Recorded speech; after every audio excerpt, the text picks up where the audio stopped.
కోపం వచ్చినా సరే నేను ఇట్లాగే మాట్లాడతా. ఒక అతను వాట్సాప్లో పెట్టాడు, ఒక ముస్లిం సోదరుడు, మేము మా సాంప్రదాయాన్ని వదులుకోవడల్లా, మా దుస్తులు కానీ మా ప్రార్థనలు కానీ చిన్నప్పటి నుంచే మా పిల్లల్ని తీసుకుని వెళ్తాం, మేము ఖురాన్ నేర్పిస్తాం వాళ్ళకి. ఇప్పుడు మీ పిల్లలకి మీరు భగవద్గీత బోధిస్తున్నారా? సాంప్రదాయాన్ని నేర్పిస్తున్నారా? మీ దుస్తుల్లో మీరు సాంప్రదాయాన్ని పాటిస్తున్నారా? మీ గాజులు మీరు వేసుకోవట్లే, మీ బొట్టు మీరు పెట్టుకోవటల్లా, మీ డ్రెస్సు మీరు వేసుకోవటల్లా, మీ భగవద్గీత మీరు పట్టించడం, మమ్మల్ని వాడు ఏడుస్తారు ఎందుకు మీరు అని అడిగాడు. ఆన్సర్ ఉందా? ఆన్సర్ ఉందా?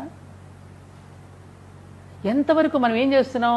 అయ్యో అదే నెగిటివ్ దృష్టి పెడుతున్నాం. మనం పాజిటివ్గా అసలు మనం ఆచరింపచేసేలాగా మనం ఎలా పుట్టుకకి చావుకి ఉన్న మధ్య ఉన్నటువంటి జీవితాన్ని ఎలా గడపాలో నేర్పినటువంటి భగవద్గీతని చచ్చిపోయిన తర్వాత దీపంతో పాటు తల వెనకాల పెట్టుకున్న క్యాసెట్గా మార్చుకున్నటువంటి విచిత్రమైన సంస్కృతి మనది. ఎక్కడైనా సరే భగవద్గీత శ్లోకం వినిపించగానే ఉలిక్కి పడతాం, ఎవడైనా పోయాడేమో అని.